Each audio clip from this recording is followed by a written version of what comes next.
I thought I knew my daughter. For 47 years, I believed I understood the woman I'd raised from birth. But when my wife Martha took her final breath, she left behind more than just grief. She left a trail of breadcrumbs leading to a devastating truth. "You'll discover everything when she watches me leave," Martha whispered before dying.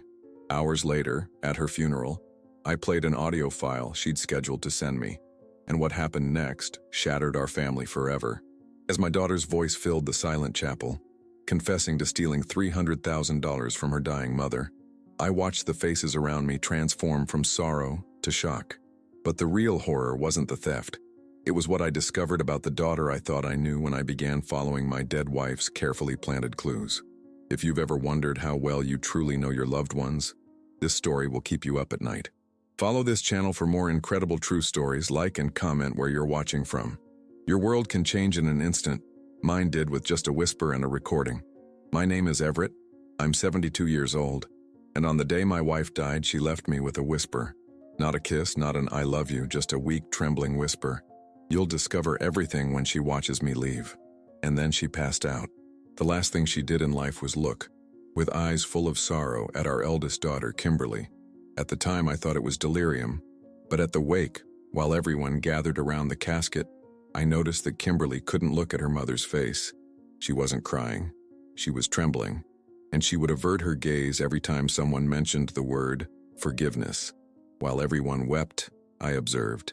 And when the pastor called me to speak, I changed my speech. I took my wife's cell phone. She had asked me to unlock it after everything was over, and found an email scheduled for me. A single link and one sentence.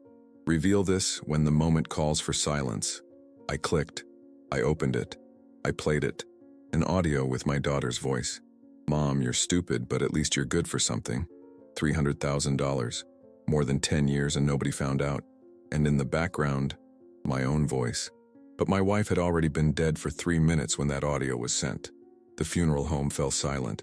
You could hear a pin drop as everyone tried to process what they'd just heard. My son-in-law's face turned ashen. My younger daughter, Melissa, covered her mouth with her hand. But Kimberly, she just stood there, frozen, like a deer caught in headlights. I remember thinking how strange time felt in that moment. Just an hour earlier, I had been mechanically shaking hands, accepting condolences about Martha, my wife of 47 years. Now, I was watching my own family fracture before my eyes. "Dad, that's not me," Kimberly finally stammered, her voice cracking. "Someone must have," but she couldn't finish. Her 12-year-old daughter, Ellie, was staring up at her with those big brown eyes, Martha's eyes, filled with a strange mixture of fear and knowledge no child should possess. I looked down at the phone in my hand. The timestamp on the audio file read 2:37 p.m. Tuesday. Martha had been pronounced dead at 2:34 p.m.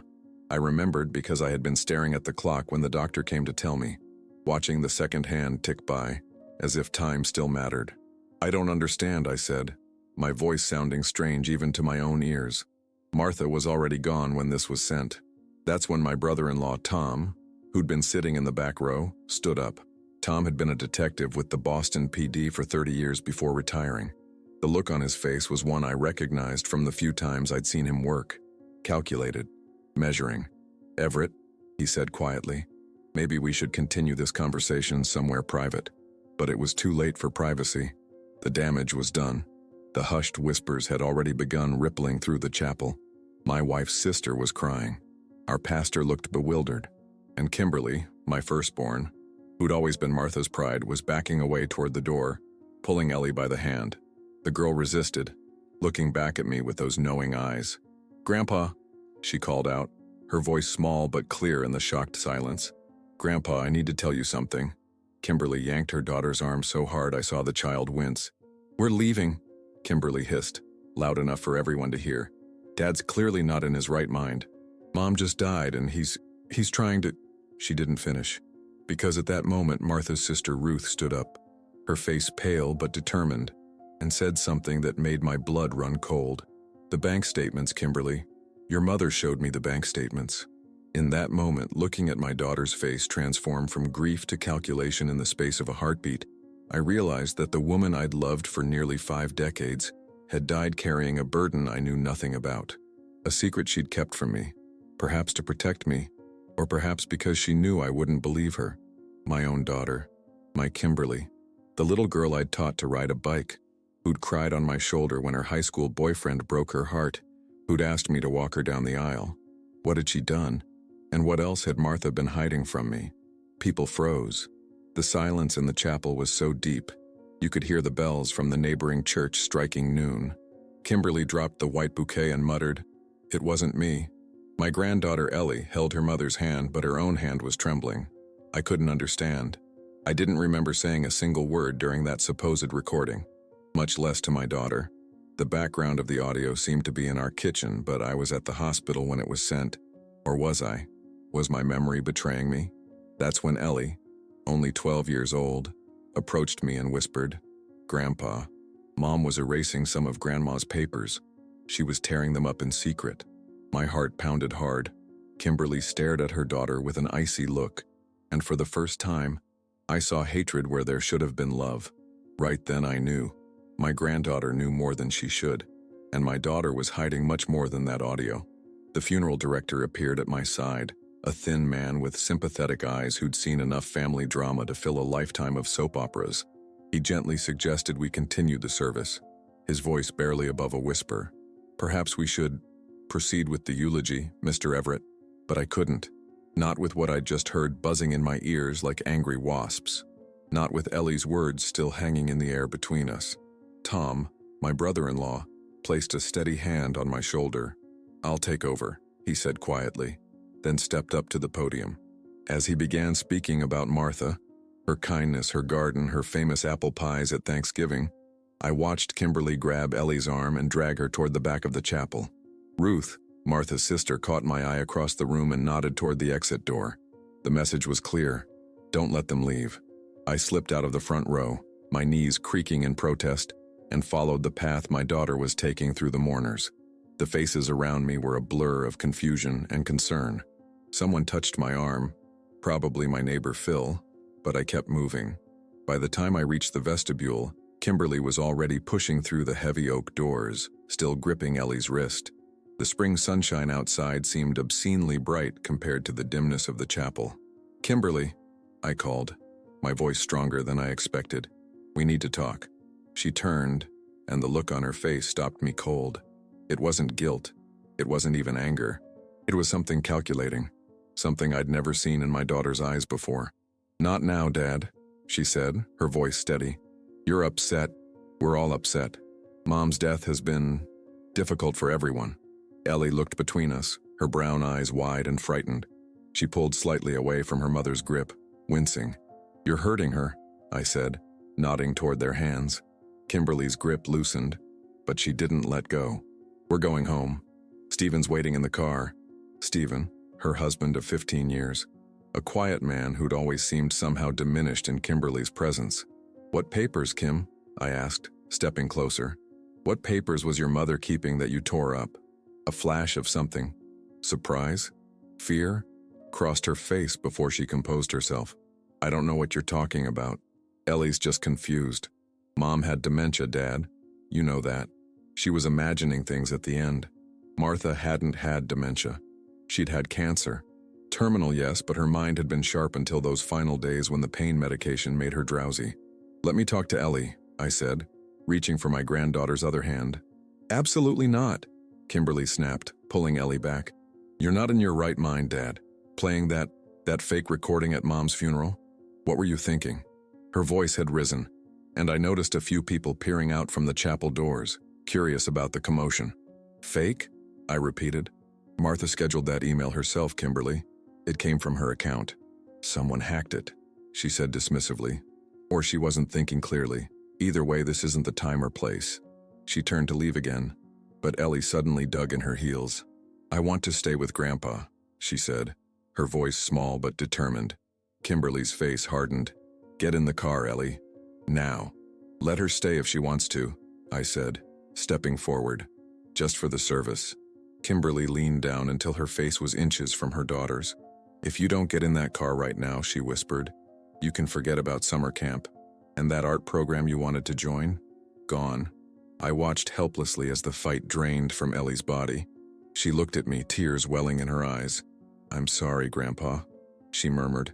They were halfway to the parking lot when Ellie looked back over her shoulder. In that brief moment, our eyes locked and she mouthed something to me. 3 words, quick and desperate. "Check the safe." As they disappeared into a black SUV, Tom appeared at my side. "What was that about?" he asked, squinting in the sunshine. "I'm not sure," I replied, the weight of Martha's absence suddenly crushing.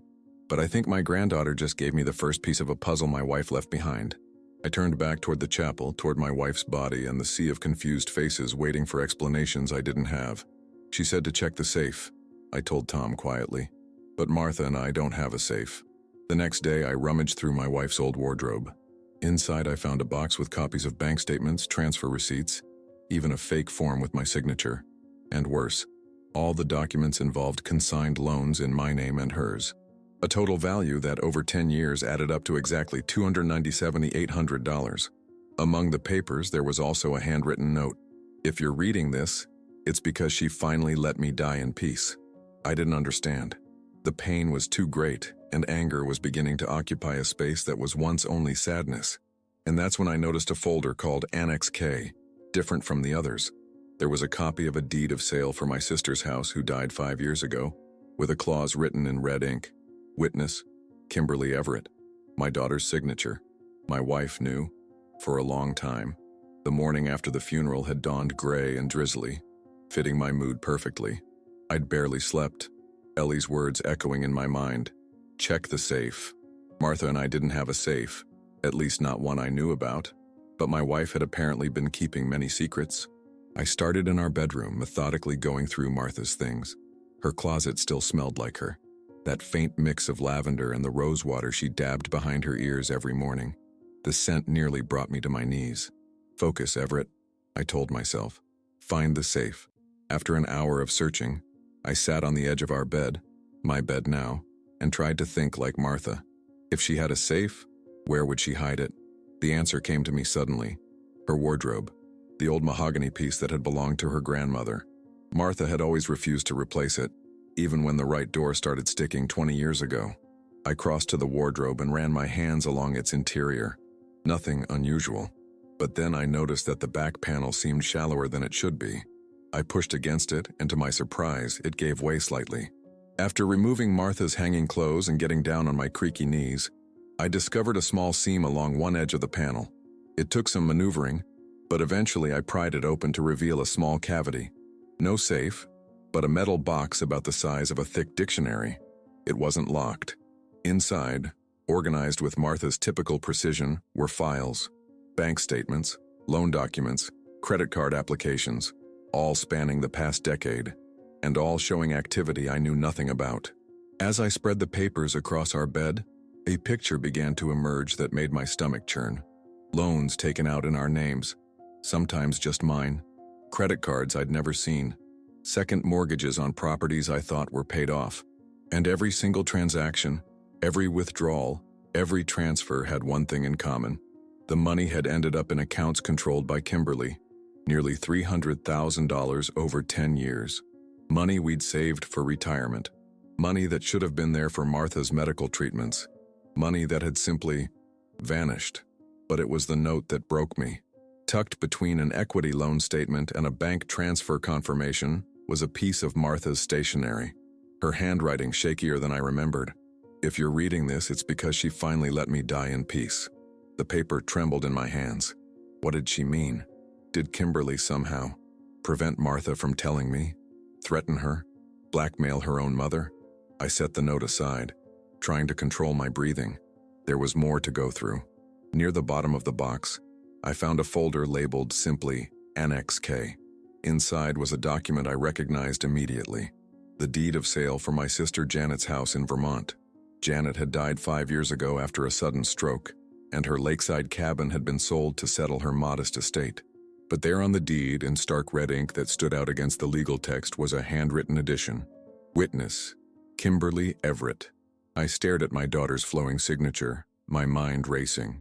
Janet's cabin had sold for just under $200,000, a good price for the area. The money had been meant to go to Janet's favorite charity, a wilderness preservation fund. I'd handled the paperwork myself, or so I thought. Had Kimberly somehow diverted those funds too? Had she been stealing not just from her parents, but from her dead aunt? I sank back onto the bed, surrounded by evidence of my daughter's betrayal. Martha had known. For years, apparently. She'd collected this evidence, hidden it away, but never confronted Kimberly. Never told me. Why? The answer came in a flash of memory. Ellie's birth. Kimberly had been a difficult child, always demanding more than we could give, always slightly dissatisfied with life. But when Ellie was born, something in Kimberly had seemed to soften.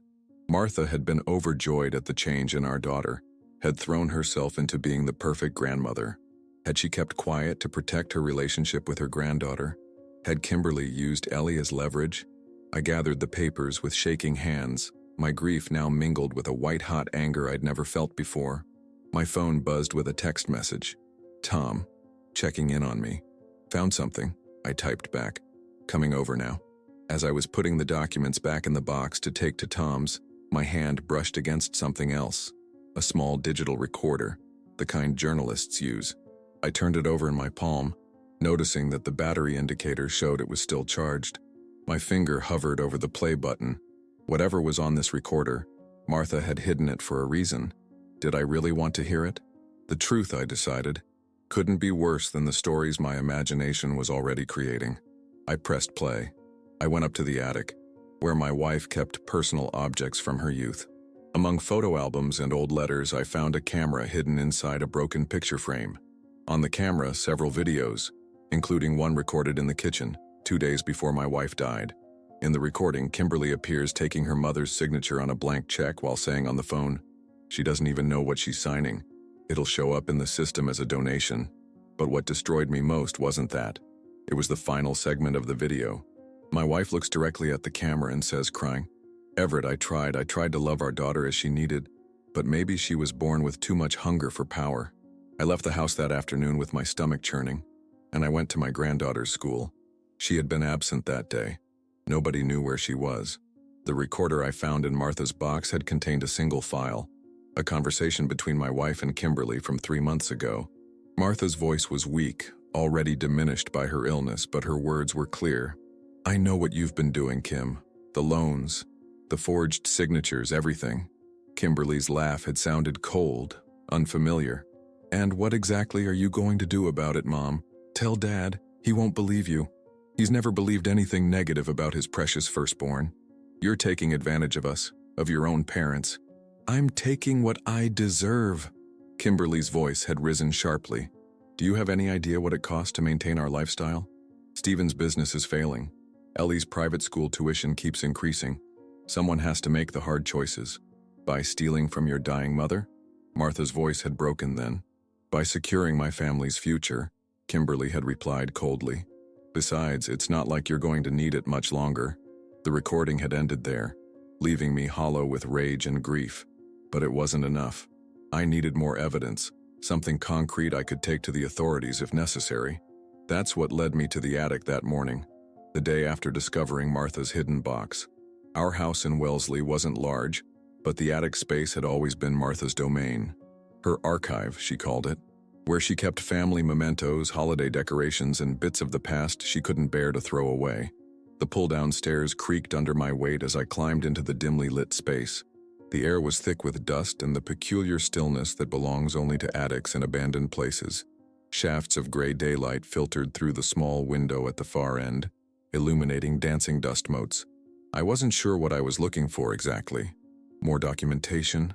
Some other evidence Martha had collected? All I knew was that my wife had been methodical in gathering proof of Kimberly's betrayal. There had to be more. For over an hour, I sifted through boxes of Christmas ornaments, old clothing waiting to be donated, photo albums from vacations long past. Nothing seemed relevant until I came across a box labeled simply "For Later" in Martha's neat handwriting. Inside were items that seemed oddly disconnected. A broken picture frame that had once held Kimberly's college graduation photo, a birthday card from Ellie with a childish drawing of her grandmother, an old cell phone, and at the bottom, a small digital camera. The picture frame glass was cracked, but the backing was intact. When I turned it over, I noticed the backing felt unusually thick. Prying it open, I discovered a micro SD card taped to the inside. My hands trembled as I inserted the card into the camera. The screen flickered to life, showing 5 video files dated over the past year. I selected the most recent one from just 2 days before Martha died. The footage showed our kitchen. Martha sat at the table, her once robust frame now skeletal beneath her robe. A blanket draped over her shoulders despite the June heat. She was signing something.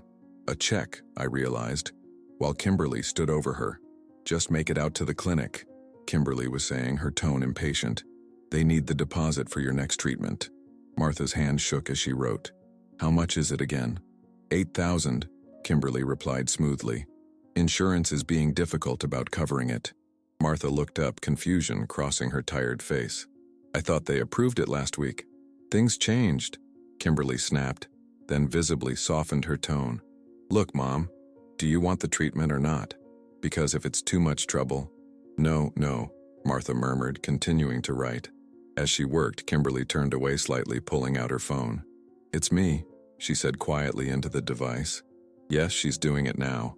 She doesn't even know what she's signing. It'll show up in the system as a donation." My stomach lurched. Martha had never received any next treatment. By that point, her doctors had already transitioned her to palliative care. There was no clinic demanding deposits. But what came next hit me even harder. After Kimberly took the check and left the room, Martha sat still for a long moment. Then, with effort, she rose and approached the camera, which I now realized must have been hidden on the shelf beside our refrigerator. Looking directly into the lens, her eyes filled with tears, she whispered, "Everett, I tried. I tried to love our daughter as she needed, but maybe she was born with too much hunger for power." She wiped a tear. "I've been gathering evidence for months. It's all in the wardrobe behind the panel. When I'm gone, you'll need it.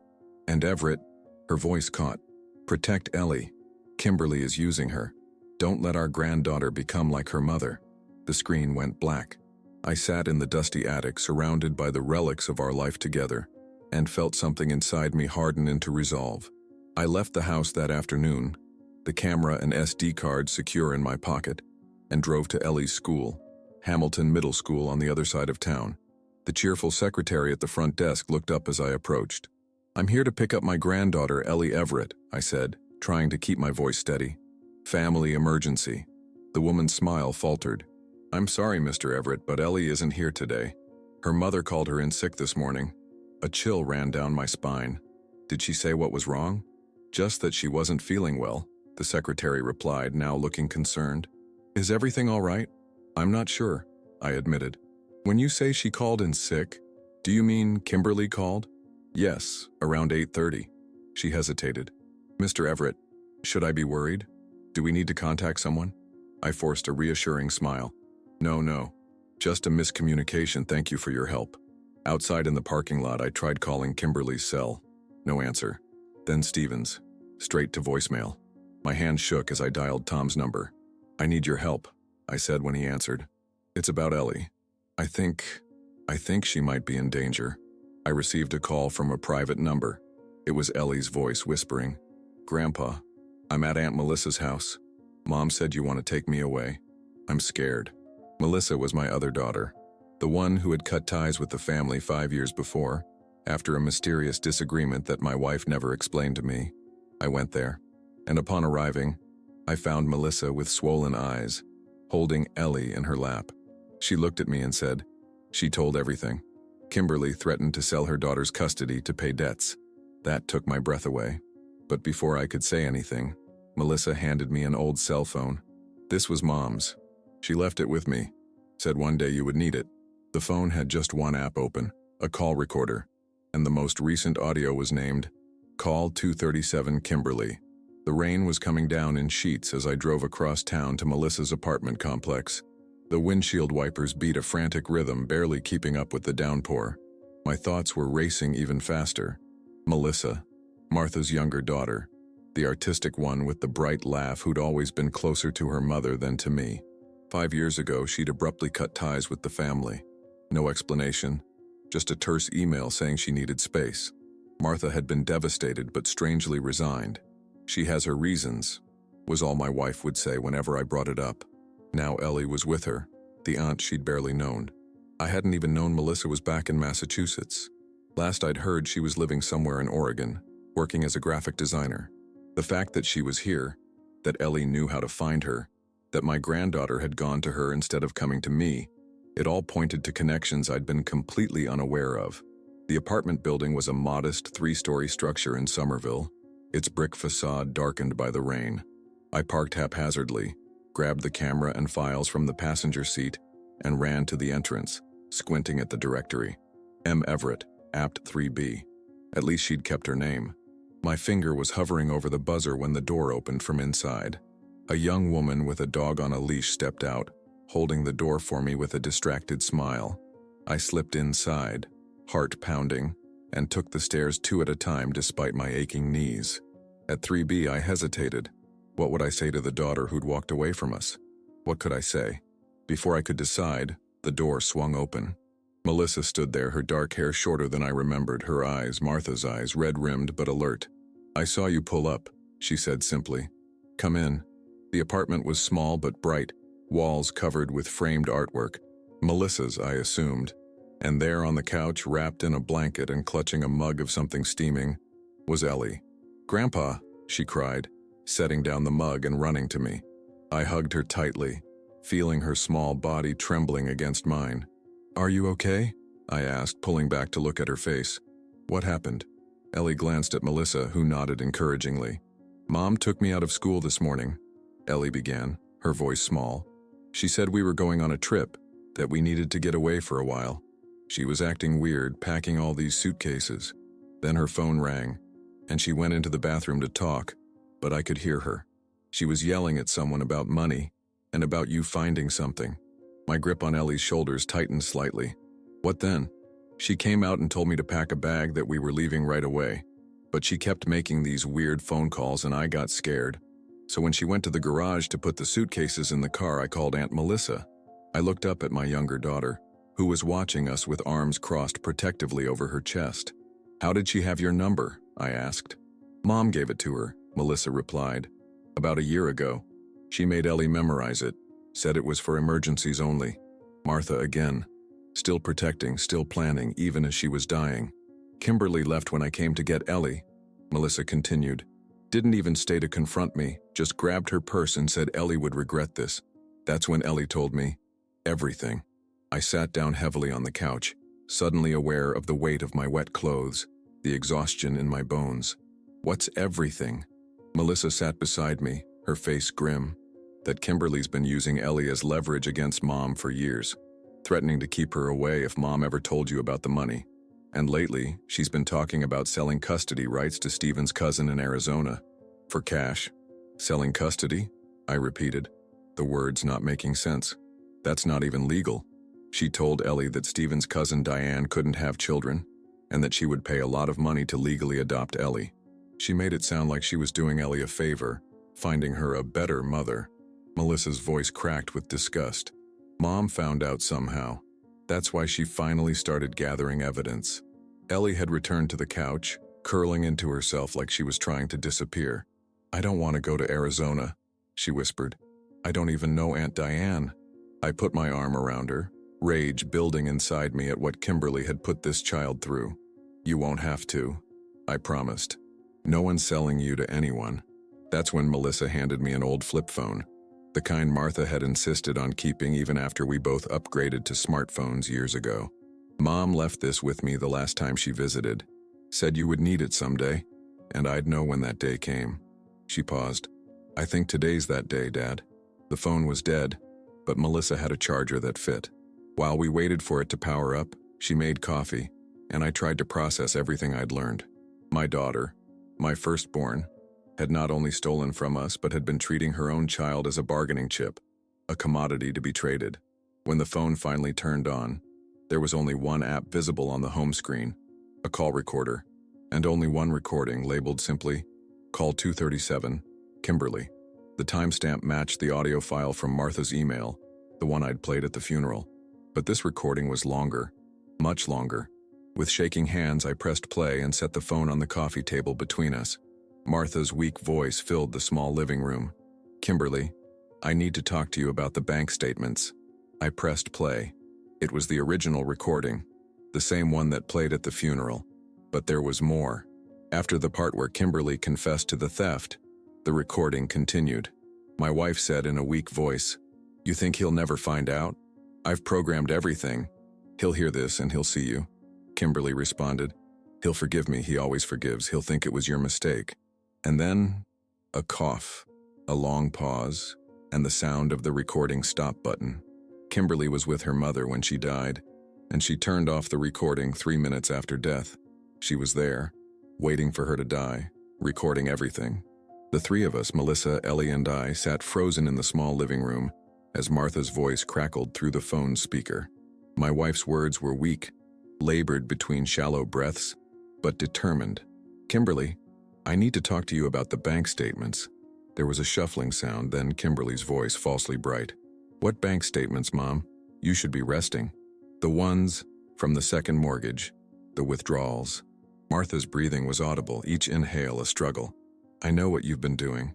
A pause, then Kimberly's tone changed, hardened. "So what if you do? What are you going to do about it? Call the police? You'd send your own daughter to jail? I want you to tell your father, come clean, he deserves to know." Kimberly laughed, a sound so cold it made me flinch. "And say what exactly?" "Sorry, Dad, I've been stealing from you and Mom for a decade."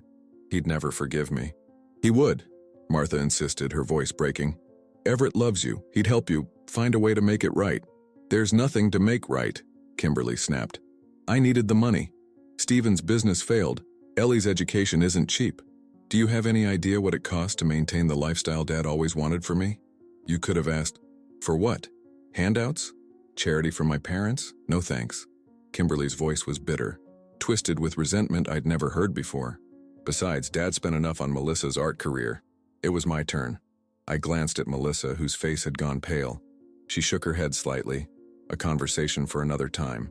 On the recording, Martha was coughing, a wet, ragged sound that tore at my heart. When she spoke again, her voice was fainter. "Mom, you're stupid, but at least you're good for something. $300,000. More than 10 years and nobody found out." My blood ran cold. These were the exact words from the audio I'd played at the funeral. "Is that what you think of me?" Martha asked, her voice suddenly clearer, stronger somehow. "That I'm stupid?" "You never noticed," Kimberly replied flatly. "Year after year, money disappearing, and you never said a word." "I noticed everything," Martha said, and there was a steely quality to her tone I recognized. My wife's rarely seen but formidable resolve. "I've been tracking every penny for 3 years, every forged check, every fraudulent loan application, every transfer, it's all documented." A pause, then Kimberly's voice, suddenly uncertain. "You're bluffing. Ask Melissa." "Melissa?" Kimberly's surprise was evident. "You haven't spoken to her in years." "That's what you think?" Martha replied, and I could almost hear the small, sad smile in her voice. "Who do you think has been helping me gather evidence?" "Your sister knows everything, Kimberly." Beside me on the couch, Melissa wiped a tear from her cheek. "You think he'll never find out?" Martha continued, her voice growing fainter again. "I've programmed everything. He'll hear this, and he'll see you." Kimberly's response was cold, confident. "He'll forgive me. He always forgives. He'll think it was your mistake." There was a long pause filled only by Martha's increasingly labored breathing. Then, a sound I recognized with horror, the particular rattling gasp that had preceded my wife's final moments. "Mom?" Kimberly's voice suddenly alarmed. "Mom!" More rustling, the sound of movement, then silence except for Kimberly's breathing. 1 minute passed, then 2, 3. Finally, Kimberly spoke again, her voice eerily calm. "Well, that's that." And the recording ended. I sat in stunned silence, my mind struggling to process what I'd just heard. Kimberly had been with Martha when she died. Not at some business meeting as she'd claimed, but right there, recording her mother's final moments, waiting for her to die, and then lying about it. "She was there," I whispered, my voice sounding strange to my own ears. "All this time she said she couldn't get to the hospital in time, that she'd been stuck in traffic when she got my call, but she was already there." Melissa reached over and squeezed my hand. "Mom knew she was running out of time. That last week she was putting all the pieces in place. The recordings, the documents, even reaching out to me after all those years." "Why did you stay away?" I asked, the question that had plagued me for 5 years finally finding voice. "What happened between you two?" Melissa looked down, then at Ellie, who was watching us with wide, solemn eyes. "It wasn't between me and Mom," she said quietly. "It was Kimberly. She threatened to hurt Mom if I didn't leave. Said she'd make her last years miserable." "What?" I could barely comprehend what I was hearing. "Kimberly found out I knew about the money. I confronted her and Melissa swallowed hard. "She said she'd make sure Mom never saw her granddaughter again. That she'd tell you lies about me until you both hated me. She knew how to hurt people, Dad. So I left, to keep the peace. But Mom and I never lost touch. Not really. I thought about all the times Martha had insisted on running errands alone, the occasional unexplained absences, her strange insistence on keeping her old flip phone. She'd been meeting with Melissa, gathering evidence, building a case against our eldest daughter. "What do we do now?" I asked, looking between my younger daughter and my granddaughter. "We go to the police," Melissa said firmly. "We have the evidence. The recordings, the documents, everything Mom collected. It's fraud, Dad. Grand theft. Elder abuse." The words hit me like physical blows. My daughter, my Kimberly, facing criminal charges. But then I looked at Ellie, this child who'd been used as a pawn, threatened with being sold off to relatives for cash. I thought of Martha, dying alone except for the daughter who saw her only as a source of money, and I felt the resolve harden within me. "Yes," I agreed, standing up. "We go to the police. But first, there's something I need from the house. The last piece of evidence. The one thing Martha had made sure I would find. That would make the case against Kimberly irrefutable. The truth that had been waiting for me all along." I returned to the cemetery a month later. I brought a rose for my wife. Kimberly was arrested after I handed over the audios and documents to the authorities. But what still hurt wasn't the betrayal. It was the silence. How could we not see? How can a daughter watch her mother die and still have time to think about money? At the grave, among the flowers, there was an envelope left by an unknown person. Inside, a letter written by my wife. "If you've come this far, then you still have a heart. I prayed every day that you would choose to see." Signed with the middle name we only used on special dates. "With love, from your Amaryllis." It was the name of the flower she said blooms when pain needs to turn into hope. It had been 4 weeks since we'd gone to the police. 4 weeks of statements and interviews, of lawyers and court appearances. 4 weeks of headlines in the local papers.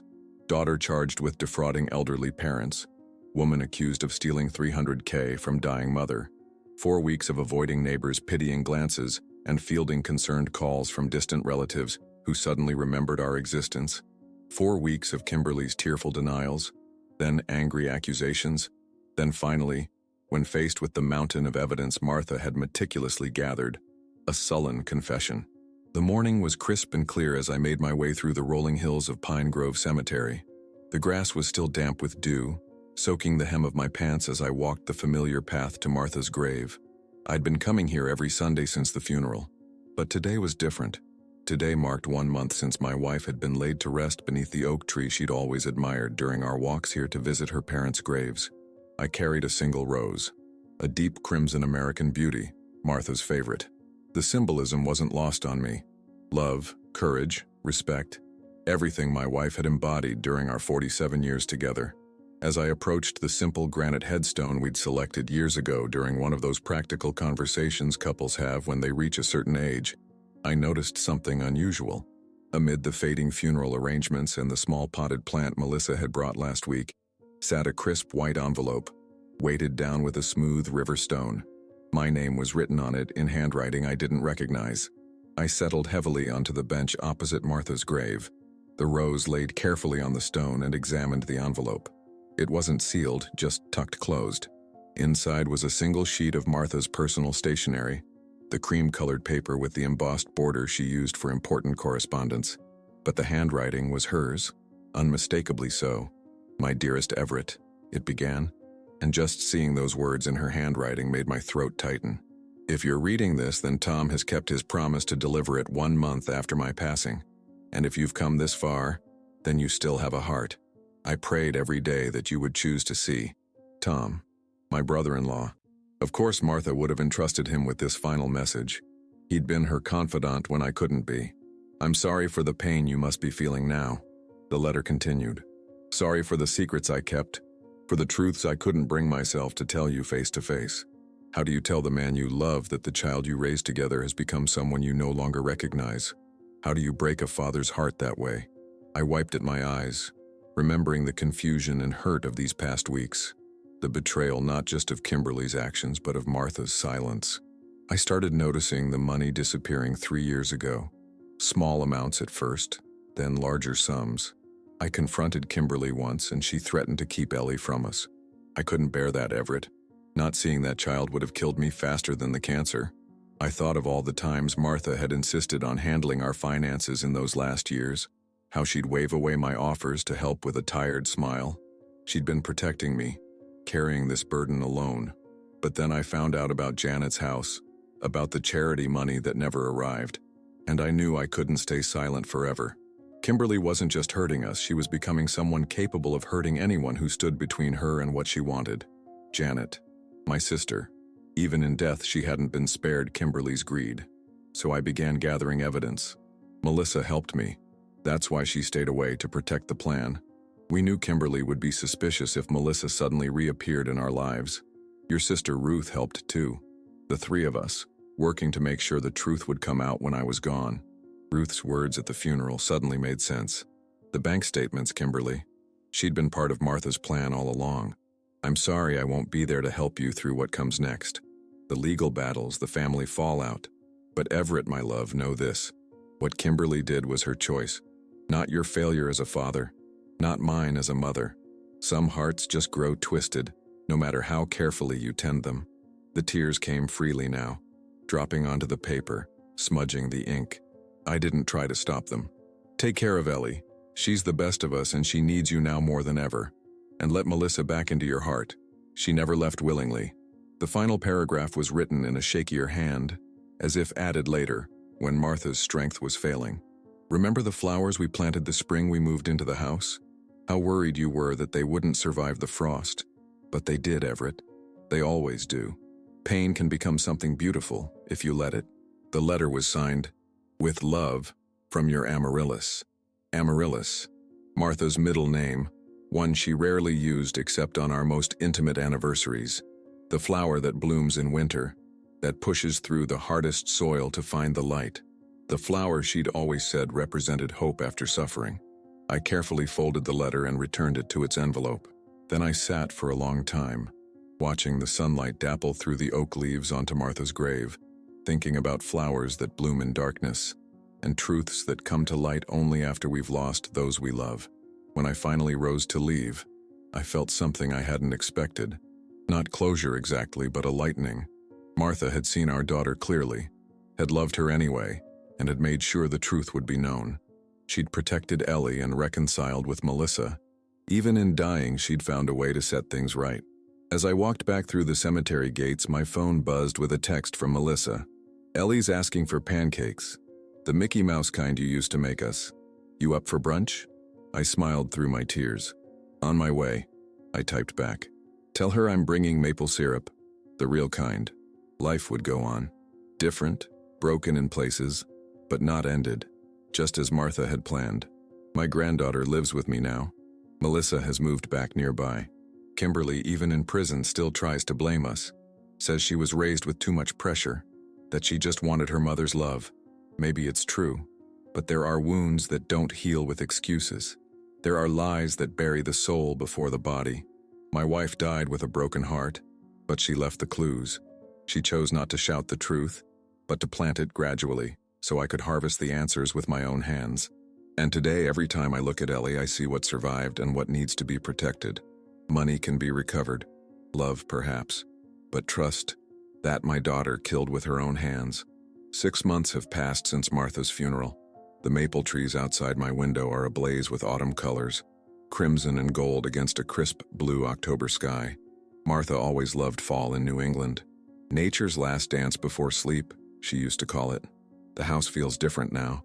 Warmer somehow, despite the emptiness Martha left behind.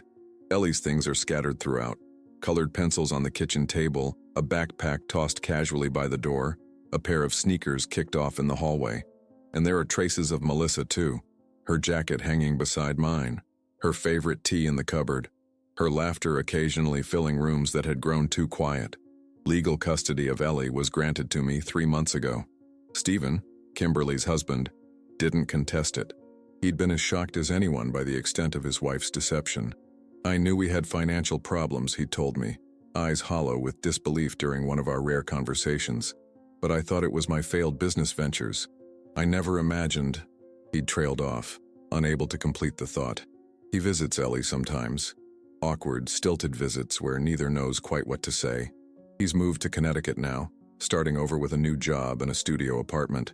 I don't envy him. Rebuilding a life at 50 is hard enough without the shadow of scandal and betrayal hanging over you. Kimberly was sentenced to 4 years in state prison. The judge had been unmoved by her tearful courtroom performance, particularly after the prosecution played Martha's recordings. The systematic financial abuse of elderly parents is a grievous breach of trust, he'd said during sentencing, made all the more reprehensible when perpetrated against a terminally ill victim. I visited her twice. Both times were difficult. The first visit, she'd been all righteous indignation, insisting she was the victim of Martha's vindictiveness. Mom always loved Melissa more, she'd said, her prison jumpsuit hanging loosely on her frame. She set this whole thing up to punish me. And you fell for it, Dad. You chose her over me, just like always. The second visit, 3 weeks ago, had been different.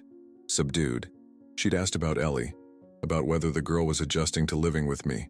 There had been a moment, brief but unmistakable, when I'd glimpsed something like remorse in her eyes, but it had vanished quickly, replaced by the hardness that seemed to be her default now. You know this isn't all my fault, she'd said as our visiting time was ending. You and Mom put so much pressure on me to be perfect. The right college, the right career, the right husband. Nothing was ever good enough. Perhaps there was some truth to that. Martha and I had been proud of Kimberly's achievements, had pushed her to excel. But I remember too the piano lessons we'd never forced her to continue when she lost interest. The college major she'd changed 3 times with our support. The wedding we'd paid for even though we'd had reservations about Stephen. Had we somehow created this? This daughter who could watch her mother die and think only of money? I don't know. And that uncertainty is one of the heaviest burdens I carry. Today is Wednesday, which means Ellie has art class after school. Melissa will pick her up, and they'll come here for dinner. It's our little routine now. Melissa works freelance, designing websites from home, which gives her the flexibility to help with Ellie. We're finding our way, the 3 of us, creating something new from the wreckage Kimberly left behind. Last night, I found Ellie sitting on the floor of Martha's closet. The wardrobe door was open and she was running her small fingers over the pattern carved into the wood. Grandma showed me this once, she said, when she saw me watching her. She said it was special, that it had secrets. I sat down beside her, my knees protesting. Your grandma was a wise woman, I told her, wiser than I knew. Ellie leaned against me, her head finding my shoulder in a gesture so like Martha's it made my breath catch. Do you think Mom will ever say sorry? Like, really mean it? The question caught me off guard. Ellie rarely speaks of Kimberly, as if by not mentioning her she can keep the pain at bay. I don't know, sweetheart, I answered honestly. Some people find it very hard to face the truth about themselves. She nodded, seeming older than her 12 years. Grandma told me once that forgiveness isn't about forgetting bad things happened. It's about not letting them poison your heart. Martha again, teaching from beyond the grave. Your grandma was right, I said, hugging her close, and very brave. I miss her, Ellie whispered. Me too, kiddo. Every day. We sat there in comfortable silence until Melissa called us for dinner. As we got up to leave, Ellie paused, her hand still on the wardrobe. I'm glad I'm here with you, Grandpa, she said. And I'm glad Mom can't sell me anymore.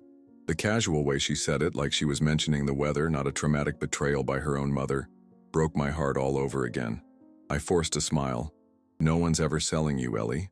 Not ever. Later, after she'd gone to bed, I sat on the porch with a glass of bourbon. Martha's favorite, though she'd only allowed herself a sip on special occasions. The night was clear, stars pricking the darkness above the maple trees. Money can be recovered. The financial mess Kimberly created is slowly being untangled. The second mortgage on our house, the loans in my name, they're being addressed one by one. Love can heal. The love between Melissa and me, strained by years of separation, is growing stronger each day. The love I have for Ellie fills spaces in my heart I thought had died with Martha. But trust? That's harder. The trust that's been broken isn't just between Kimberly and me, or Kimberly and her daughter. It's a deeper fracture, a fundamental questioning of what I thought I knew about my own family, my own judgment. Martha saw it coming, planted the seeds of truth for me to find. She couldn't bring herself to shatter my world while she was still in it, but made sure I wouldn't live in ignorance after she was gone. I raised my glass to the night sky, to wherever Martha might be watching. "You were right, Amaryllis," I whispered. "The flowers do survive the frost. And sometimes, if you're very lucky, they bloom again, more beautiful than before. Sometimes the hardest truths are the ones left behind by those we love." Martha couldn't tell me while she was alive what our daughter had become, but she made sure I'd discover it after she was gone. The question I still ask myself every day is, would you have chosen to know? Would you have opened that box, played that recording, followed that trail of evidence if you knew it would destroy the image of someone you loved for decades? The betrayal of family cuts deeper than any other wound, but Martha taught me that protecting those who deserve protection, like Ellie, matters more than preserving comfortable illusions. Sometimes love means facing painful truths, and sometimes justice is the most profound expression of that love. In the end, I lost a daughter but regained another, and discovered the granddaughter who needed me most. The weight of truth is heavy, but the burden of lies would have been unbearable. If this story touched you, please follow this channel for more powerful true stories of family, betrayal, and redemption. Like and share if you've ever had to choose between comfortable lies and difficult truths. The conversations we fear most are often the ones we need to have before it's too late.